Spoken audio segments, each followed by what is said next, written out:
Querido, eu queria compartilhar com você mais um capítulo desse meu livro, o capítulo 3, que tem como título o seguinte: não pregue condenação ao rebanho. O versículo de abertura diz assim: agora, pois, nenhuma condenação há para os que estão em Cristo Jesus, Romano 1:8. Eu queria fazer uma pequena introdução. Diz assim: quando a condenação vem do altar, pastores e líderes, este capítulo é um confronto em amor. Precisamos refletir o que estamos ministrando ao povo. A palavra que flui do altar é vida ou condenação? Graça ou exigência? Evangelho ou peso? A condenação, escute isso. A condenação é um dos dardos mais letais do inferno. E é interessante que quando vem do mundo, machuca. Porém, quando vem do altar, destrói. E há muitos líderes hoje, irmãos, vivendo o mesmo drama de Elias, ministrando juízo, cobrança e medo, quando deveria ser mensageiro da reconciliação e da graça. Mas sabe o que a gente aprendemos? Que a alma ferida do líder acaba ferindo o rebanho que deveria curar. Elias, que deve ser considerado o profeta que ministrava condenação. Elias orou para que não chovesse, lá em Reis 17, versículo 1. Ele pediu a chuva, símbolo da bênção, como um ato de julgamento. Mas sabe o que é interessante? A seca atingiu primeiramente ele mesmo. Deixa eu falar uma coisa para você. Quem ministra juízo, colhe juízo. Quem impõe fardo ao rebanho, carrega peso que o próprio Cristo já levou na cruz. O ministério de Elias representa uma liderança moldada pela velha aliança, baseada em desempenho, sustentada por medo, alimentada por zelo, sem discernimento. Mas o Novo Testamento nos chama para ministrar com a face descoberta. Ontem, na ministração que nós ministramos ontem, nós falávamos sobre Moisés, que colocou um véu sobre seu rosto. E aquele véu era para impedir para que as pessoas não vissem a glória que estava sobre o seu rosto. Só que a glória que estava sobre Moisés era uma glória transitória, uma glória passageira. E com um tempo aquela glória se foi. Mas Moisés continuou com aquele véu, sustentando aquele véu. Muitas das vezes preocupado com o que as pessoas iam pensar. Certamente ia achar que ele tinha pecado, porque aquela glória que ele tinha já não estava sobre ele. E Moisés, muitas das vezes com medo, com temor, ou muitas das vezes com zelo, ele permaneceu com aquele véu. Isso significa, como nós falamos ontem, pessoas que estão somente funcionando. Pastores e líderes que estão num automático, que só funciona. Já virou algo rotineiro. Servir a Deus é uma rotina. É algo que é no automático. E é interessante, querido, que no Novo Testamento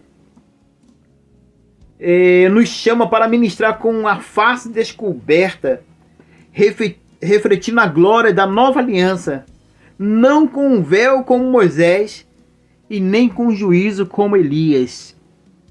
E é interessante, querido, que logo após Elias profetizar, né, que não chovesse, e quando o negócio começou a apertar, Deus manda Elias ir ao Querite.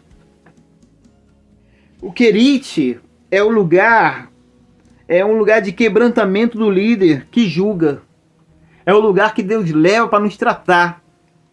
Querites significa cortar, separar, pôr no tamanho certo.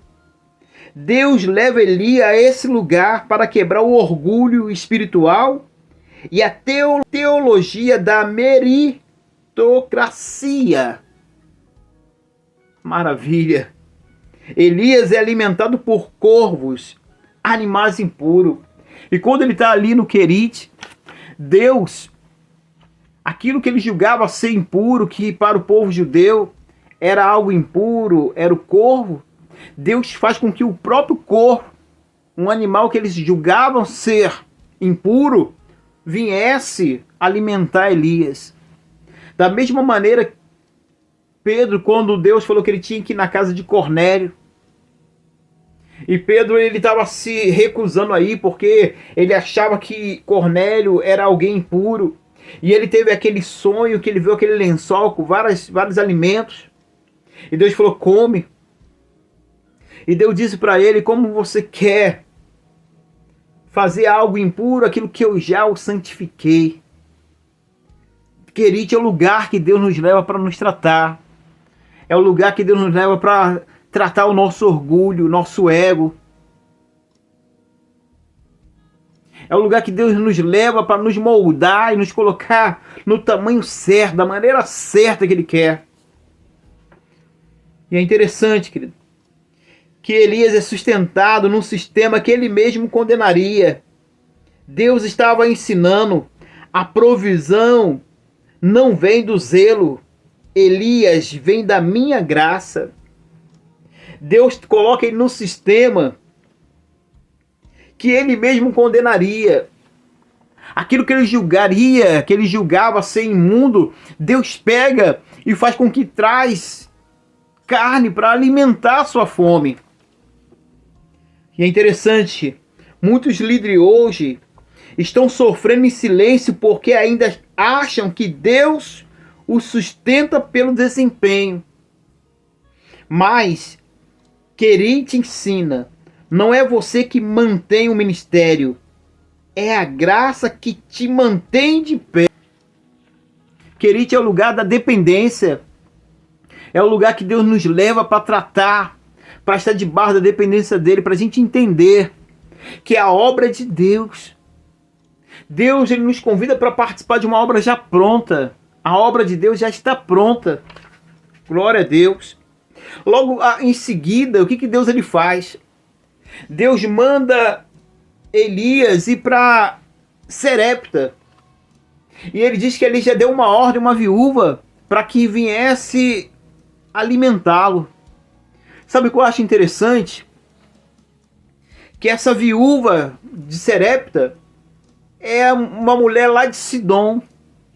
Agora eu faço uma pergunta para você: será que não tinha nenhuma viúva em Israel? E o que Deus queria fazer? O que Deus estava querendo ensinar a Elias? Enviando ele para uma viúva de Sidom. Aqui no livro diz o seguinte: Deus envia Elias a uma viúva em Serepta, em Sidom, terra da temida Jezabel. Oh meu Deus! Aquela terra que ele condenava agora será a sua fonte de sustento. Aquele lugar que veio de Jezabel, aquela terra que ele mesmo julgava, agora se tornou a fonte de sustento dele. Deixa eu dizer algo para você. Você julga Elias, Deus falando para ele, mas eu o abençoo. Você condena, mas eu restauro. Deixa eu dizer algo para você. Pastor, cuidado para não rejeitar as pessoas que Deus está prestes a usar para te curar. Cuidado para você não rejeitar pessoas que Deus está usando para te tratar, para te curar. É interessante.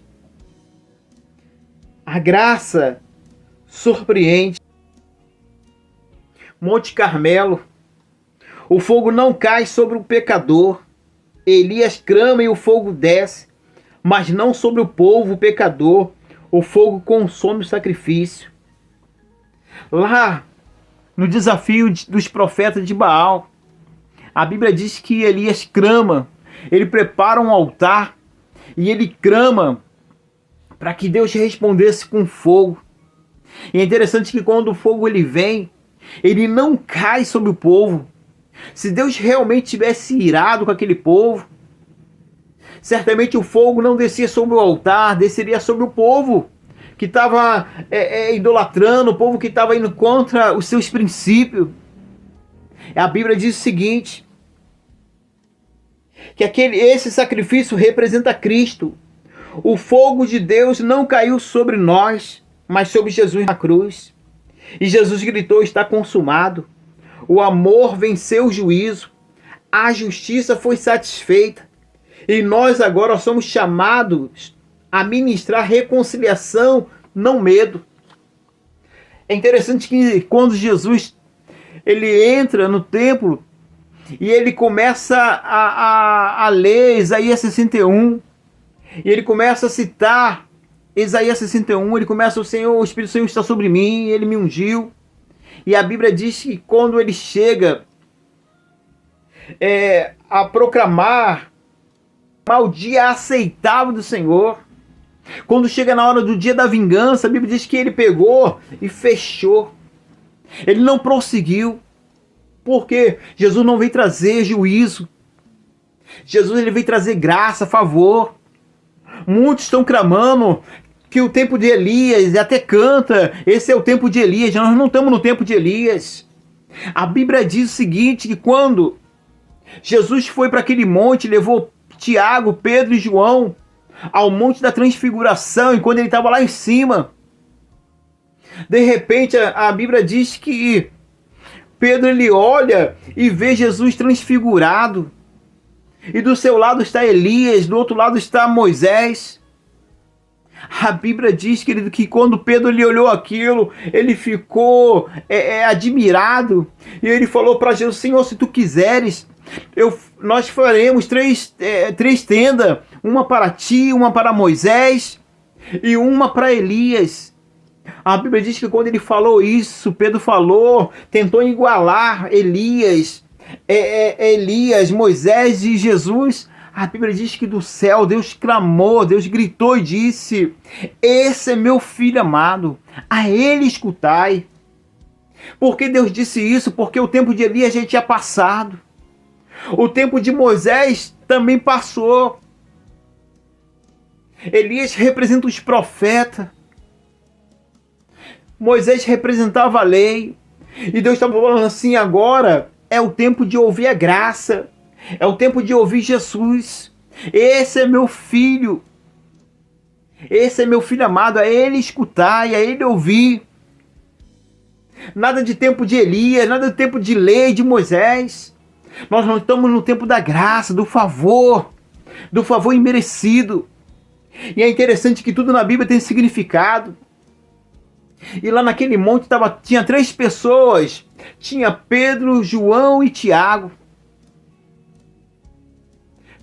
Pedro significa pedra. Tiago representa suplantador, substituto. João representa graça. Ou seja, Pedro, a pedra foi substituída pela graça. Hoje nós estamos no tempo da graça. Por isso que quando Jesus estava citando Isaías 61, quando chegou o ano aceitável do Senhor, quando chegou na hora do dia da vingança, no dia da vingança do nosso Deus, a Bíblia diz que Jesus ele fechou o livro. Porque nós não estamos no tempo da vingança. Tem muita gente falando que Deus está trabalhando com juízo, trazendo juízo. Deus não está trazendo juízo. Nós estamos no tempo do favor. Infelizmente há muitos pastores que não querem pregar sobre graça, porque muitos acham que graça é pretexto para pecar. Se as pessoas souberem que está no tempo da graça, eles vão achar um pretexto para pecar. Deixa eu falar uma coisa para você: a igreja que vence é a igreja que prega graça. Porque graça não é liberdade para pecar, mas é poder para vencer o pecado. Nós só conseguimos vencer o pecado através da graça. O favor, porque a lei ela exige, mas a graça ela supre. A graça ela se aperfeiçoa em cima das nossas fraquezas. Deus está tratando Elias, está ensinando Elias. Elias é o profeta da condenação. E Deus está tratando ele. E quando ele sabe desse episódio, que ele está ali clamando, né, para que desça fogo. Se Deus tivesse irado com o povo, Deus mandava fogo sobre o povo. Mas a Bíblia diz que o fogo desceu sobre o altar. E aquele fogo lambeu tudo que tinha ali, lambeu a pedra, lambeu a madeira, lambeu tudo. A água que estava ali foi lambida. Aqui é o seguinte, eu digo o seguinte: no Carmelo o fogo consumiu o sacrifício, porque o fogo era maior que o sacrifício. Na cruz, o fogo desceu sobre o sacrifício, que era Jesus, mas o fogo não destruiu o sacrifício, porque o sacrifício era maior que o fogo. E é interessante, querido, que depois de toda essa trajetória de Elias, Deus tratando ele, agora Elias volta novamente para o Carmelo e se esconde numa caverna. Elias vai para aquela caverna, e o que ele vai fazer naquela caverna? Ele só vai acusar. E Deus, quando Deus fala para ele assim: o que tu está fazendo aqui, Elias, dentro dessa caverna? Elias diz o seguinte: Senhor, todos os profetas pecaram, só eu fiquei. Acusando, todos se desviaram, todos se afastaram. Quem vive em condenação, debaixo de condenação, ele só vive condenando, só vive apontando. Sempre está procurando um pretexto para condenar, para apontar, para julgar. Elias vai para aquele monte se lamentar, ele volta para o Monte Carmelo, o lugar da condenação, o lugar do juízo.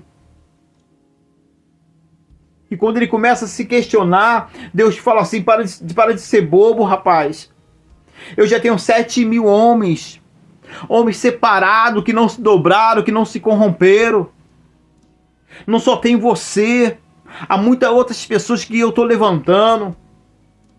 Há muitas pessoas que eu estou usando, que não se dobraram, que não se corromperam. E é interessante, querido, que dentro daquela caverna que Elias está, Deus vai usar as mesmas armas, as mesmas habilidades que Elias usou, os mesmos elementos que ele usou para trazer juízo, para trazer condenação. A Bíblia diz que Deus, primeira coisa que Deus faz naquela caverna, Deus envia o vento. Elias espera ver Deus nele. Deus primeiro mandou o vento, e Elias achou que Deus estava naquele vento, e Deus falou assim: eu não estou. Ele não encontrou Deus no vento. Deus viu o terremoto, ele ainda não está. Deus não estava no terremoto. Deus envia fogo, o mesmo fogo que ele mandou lá no Carmelo, que ele clamou e desceu. Deus também não estava no fogo. Só depois vem uma voz mansa e suave. Uma voz mansa e suave. Uma voz sem condenação. Uma voz sem temor, sem ira. Doce e suave. Aleluia. Pastor, Deus não está mais no Horebe. Deus não está mais no Horebe. Deus não está no Sinai. Sinai é lugar de condenação. Um tempo atrás eu vi algumas pessoas estão fazendo caravana para ir para o Sinai.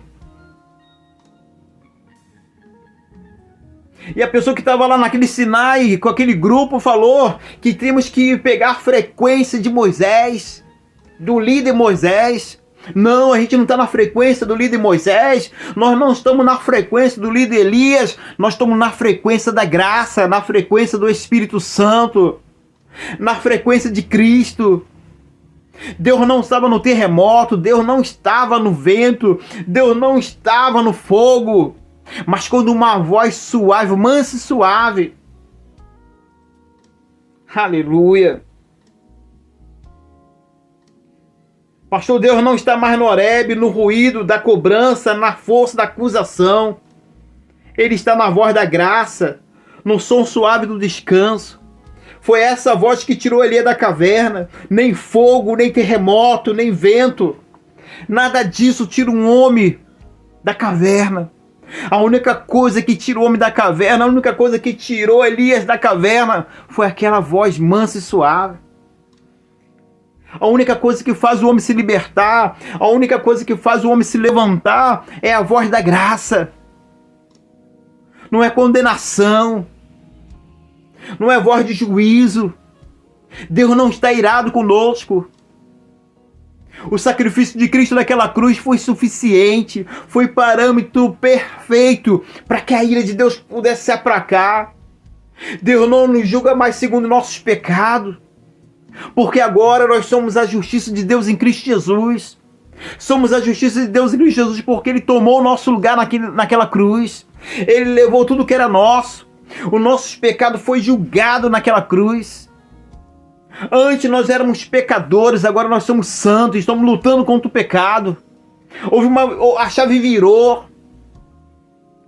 Nós somos justos em Cristo Jesus.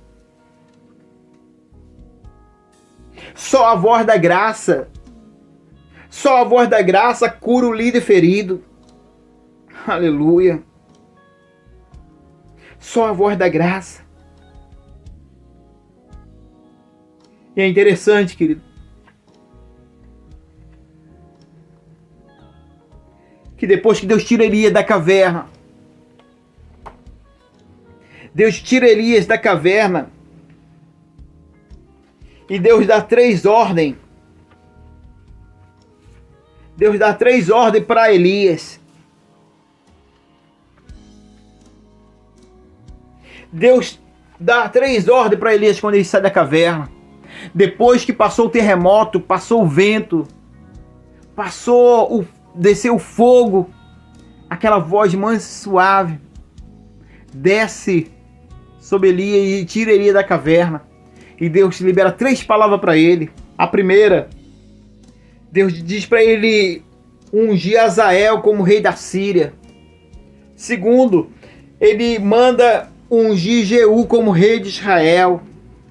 E terceiro, ele diz: unge Eliseu no seu lugar. Eliseu significa Deus é minha salvação. E é interessante, querido, que a unção de Eliseu foi uma unção dobrada. Tudo que Elias fez, Eliseu fez em dobro. Sabe o que isso significa? Que a lei, a glória da lei, ela foi grandiosa, mas muito mais será da graça. A lei, o tempo da lei foi glorioso, mas o tempo da graça será eterno. Eliseu fez muito mais, porque Eliseu significa Deus é salvação. E é isso que Deus está querendo trazer nesses dias, salvação. Chega de juízo, chega de condenação. Chega de usar a nossa boca, o nosso púlpito para ministrar condenação para o povo, colocando o povo debaixo de condenação. Se você errar, Deus vai te amaldiçoar. Se você acerta, Deus, Ele te abençoa. Isso é lei. A lei exige. A lei, se você andar certo, vai receber. Mas se falhar, vai receber maldição. Mas a Bíblia diz que todos que tentaram andar pela lei, automaticamente já estão debaixo de maldição. E a lei é conhecida como o ministério da morte. A lei só trouxe morte. Na inauguração da lei, 3.000 almas. 3.000 almas morreram. Mas na inauguração da graça, mais de 3.000 vidas foram salvas. O que esse povo está precisando ouvir é a graça. Esse é o mover do último tempo. Graça, favor. As pessoas entender que não há nada que ela possa fazer que Deus o ame mais, e não tem nada que ela possa deixar de fazer que Deus ame menos. Isso é graça, favor. E é isso que Deus quer liberar nesse tempo. Por isso esse livro, chamado pela graça, para líderes cansados e feridos. Há muitas pessoas que estão cansadas da religiosidade. A religião, ela não transforma, ela deforma. E cansa, fazer coisa cansa. Por isso os sacerdotes trabalhavam dia e noite. Era um sacrifício sobre sacrifício e a obra nunca acabava. Mas Cristo, quando ele fez somente um sacrifício, e ele se assentou porque a obra foi consumada. A Bíblia diz que depois que ele perdoou todos os nossos pecados, ele ressuscitou. Aleluia! Só depois de ter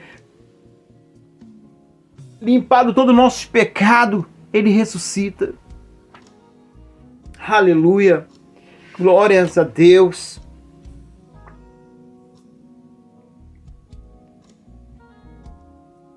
Eu quero fazer uma reflexão com você. Tenho ministrado com base no juízo ou na reconciliação?